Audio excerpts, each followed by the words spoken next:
Hello and welcome to online study best class. मैं हूं Amit Shukla. Thinker series में आपका बहुत बहुत स्वागत है। आई होप आप इन वीडियोस से नोट्स बना रहे होंगे। ये आपको हेल्प करेगा ना केवल एथिक्स के पेपर में बल्कि पेपर 2 में या पेपर 4 में। इवन आप जब ऐसे लिखेंगे वहाँ भी अगर थिंकर्स को कोट कर देते हैं आपके मार्क्स दूसरे बच्चों से ज़्यादा हो जाते हैं। अगर आप इस चैनल पर नए हों तो लाइक शेयर सब्सक्राइब जरूर करें, ताकि ये बेल आइकन को प्रेस करें ताकि नया वीडियो जब भी मैं बनाऊँ तो आप तक फौरी तौर पर पहुँच जाए। So let's begin. बहुत छोटे छोटे हैं, इनके बारे में ज़्यादा नहीं है लेकिन हमें पता होना चाहिए। थॉमस एक्वामैन एंड मैकियावेली, दो थिंकर्स को हम इस वीडियो में पढ़ेंगे। थॉमस एक्वामैन की जो थ्योरी है उसको बोलते हैं थ्योरी ऑफ जस्ट वार। मतलब ये इंटरनेशनल एथिक्स में बहुत काम आ सकता है कि वो कहते हैं जो युद्ध होना चाहिए अगर वो न्याय के लिए है देन इट्स ओके। कई युद्ध का मतलब ये नहीं होता कि हमेशा बुरा ही होता है। अगर कोई गलत काम कर रहा है उसको आप उसके खिलाफ और कोई युद्ध कर रहे हैं तो अपने आप में भी बहुत पुण्य का काम है। तो युद्ध अपने आप में बुरी चीज़ नहीं होती है, उसका जो इंटेंट होता है, जो पर्पज होता है वो उसे अच्छा या बुरा बनाता है। अगर आप सही व्यक्ति या देश के खिलाफ अगर लड़ाई लड़ रहे हैं only then it is wrong. If you are fighting against those who are criminals and those who deserve the war, those who deserve the punishment, then war is a very holy action. Okay तो ये जो Thomas Aquaman है इनकी theory है theory of just वार। ये कहते हैं युद्ध जो होना चाहिए वो न्याय के लिए होना चाहिए। So what are those criteria which define the theory which defines the theory of just war. तो ये पहला चीज क्या है? Purpose should be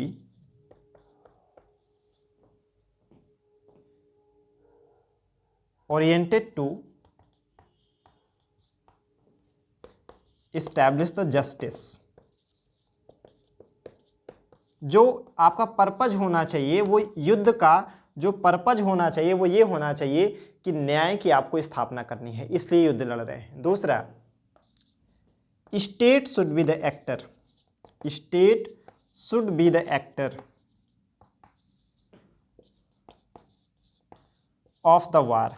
जैसे अगर लड़ाई हो भी तो उसमें राज्य की तरफ से हो, नॉन स्टेट एक्टर्स को इन्वॉल्व नहीं करना चाहिए। जो नॉन स्टेट एक्टर्स होते हैं वो रिस्पॉन्सिबिलिटी नहीं लेते हैं इस बात की कि हमने जो युद्ध छेड़ा है उसमें अगर सिविलियन मारे गए तो कुछ नहीं। जैसे पाकिस्तान के साथ में दिक्कत क्या है, वो इंडिया के खिलाफ एक वार लगातार छिड़े हुए, लेकिन किसके थ्रू?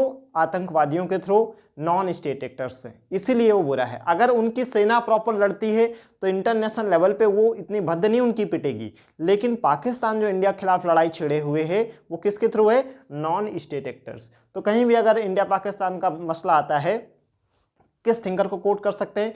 थॉमस एक्वामैन को कोट कर सकते हैं। हमने सर्जिकल स्ट्राइक किया, हमने एयर स्ट्राइक किया, तो पर्पज क्या था कि वहाँ पे जो जम्मू कश्मीर के लोग हैं, लद्दाख के लोग हैं, उनके जीवन में जो डेली के चैलेंजेस जो फेस करने पड़ते हैं आतंकवादियों की तरफ से, तो कैसे उन लोगों को न्याय दिया जाए। So it is very holy action to perform either it B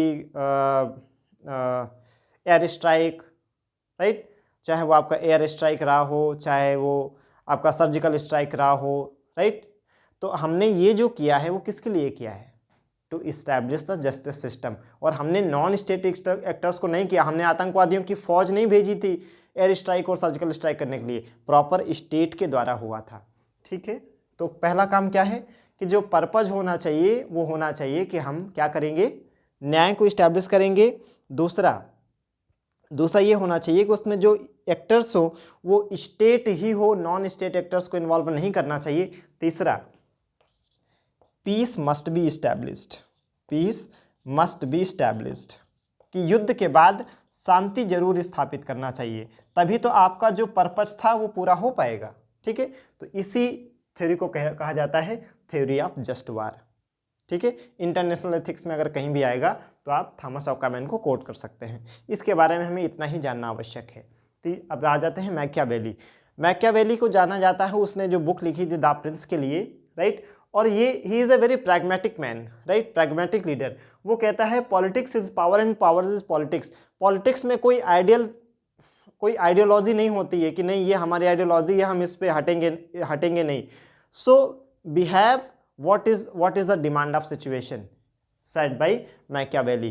क्या कह रहे हैं कि पॉलिटिक्स में एक ही चीज़ मैटर करती है, दैट इज़ पावर। तो अगर आप देखोगे कि हमारे यहाँ पे जो एंटी डिफेक्शन होता है, राइट, कि अभी एक पार्टी दूसरे के खिलाफ लड़ रही है, कोई प्रत्याशी है जो किसी दूसरे पार्टी को भला बुरा कह रहा है और बाद में पता चलता है वो जिस पार्टी को वोटर्स के सामने जाके भला बुरा कह रहा था कल उसी के साथ वो जुड़ जाता है, क्योंकि अब उसको ये लगता है कि पावर जो मुझे चाहिए वो इस पार्टी से जुड़ के ही मिलेगा। तो पॉलिटिक्स में कोई आइडियोलॉजी नहीं होती है, सिर्फ पावर होता है और प्रैग्मेटिज्म होता है। तो अगर मैं क्या कहीं भी अगर आपको ये देखना है दल बदल हो रहा है, कोई वैल्यूज़ नहीं रही गई हैं पॉलिटिशियंस में, वहाँ पे हम किसे कोट कर सकते हैं, हम मैकियावेली को कोट कर सकते हैं कि why some politicians are changing their political parties, because they want to remain in the power. So according to Machiavelli politics is nothing but a power. जैसे भी पावर आए